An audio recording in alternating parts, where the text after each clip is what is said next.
In this video, I'll be going over all of Rudeus' powers and abilities throughout the series as he acquired them. So let's get started. Rudeus began learning magic at a very young age. First, it started with him producing water balls. However, he then attempted an intermediate class water spell, Splash Flow, which sent a massive shockwave of water out from the caster, and ended in him blowing a massive hole in his home. After that, his parents chose to teach Rudeus the sword, and got him a private tutor named Roxy to teach him magic. This was when he found out that he had the ability of voiceless incantations, which allows the caster to skip the incantation of a spell. Incantations can range from 5 seconds for short spells, all the way to 30 seconds for the more advanced spells. This wasn't normal, but in fact a very rare skill that usually took decades of using the same type of magic to do. However, he can't use voiceless incantations for healing magic. The confirmed people who can use voiceless incantations are Rudeus, Sylphiette, Juliet, and Orsted, with the first three having obtained the ability to do so from practicing magic at a very early age, as this is the ideal age to practice magic if you want to increase your skill and mana capacity. Roxy would then go on to teach Rudeus many earth, fire, and water type spells. The lessons ended in her teaching Rudeus a Saint class water spell, Nimbus. As with all Saint class spells, they usually have some effect on weather, causing sandstorms, rain, hail, etc.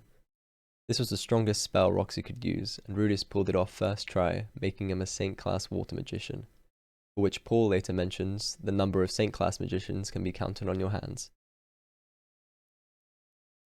After Roxy's departure, Rudeus would learn how to do melding magic, and would make earth figurines. Worth noting that up to this point in Rudeus' childhood, he mainly used water magic. When he was tutoring Eris in Roa, he became an intermediate of the sword god style, after learning under the instruction of Ghislaine, who was an old party member of Paul and Zenith. The next power development is in the Demon Continent, in the southernmost city of Windport. Under the advice of the human god, Hitagami, Rudeus helps the demon lord Kishirika Kishidisu, who is the demon empress known for her demon eyes powers, which consists of the magic power eyes, which allows the user to view magic directly, identification eyes, which allows the user to see details of an object. However, only things that Kishirika knows will be shown, otherwise it will be listed as unknown. X-ray eyes, which allows the user to see through objects, excluding dense magical power and people. Clairvoyant eyes, which allows the user to see far away, the amount of mana determining the distance you can see. Finally, foresight eyes, which can see possible outcomes in the future. He also has the ability to give people demon eyes, which is what she gave to Rudeus as a reward for feeding her. The type of demon eye Rudeus chose was the foresight eye, which allowed him to see a few seconds ahead in the future, once he got used to it.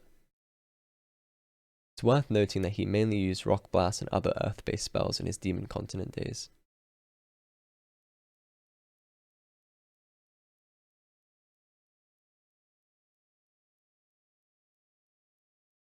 While in the Great Forest after being released from prison for being suspected of stealing the holy beast Leo, Rudeus learns howling magic from the village chief Gustave de Doldia.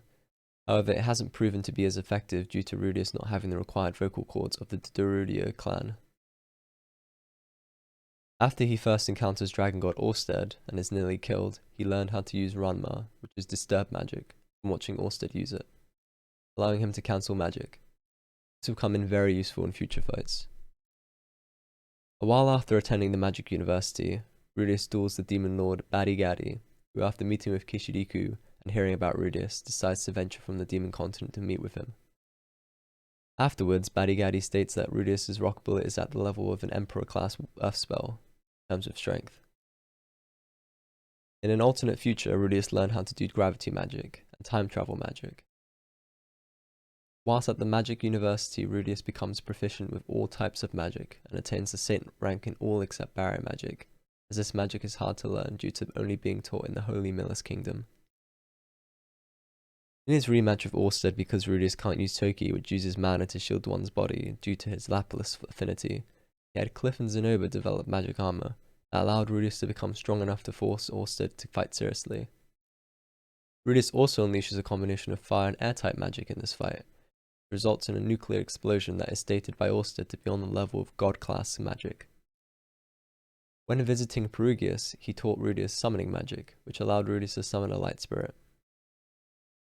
Roxy shows Rudeus the King class water spell, which imbues Cumulonimbus with a lightning strike. Rudeus later modifies the spell into a small thundercloud, as he believes it's overkill otherwise. Later on, Rudeus then obtains another demon eye from helping Kishirika. Rudeus becomes a King class water magician. Finally, Rudeus obtains a second demon eye from Kishirisu, giving her a donut when captured by Otofe. The demon eye he obtained was the clairvoyant eye, which allows him to see far away, with the distance depending on the mana used. All of this ends in Rudeus being named the seventh worldly power, Quagmire, taken from his adventurer's name, because he primarily used earth magic. That's the complete summary of Rudeus' powers and abilities. I hope you enjoyed, and until next time, take care.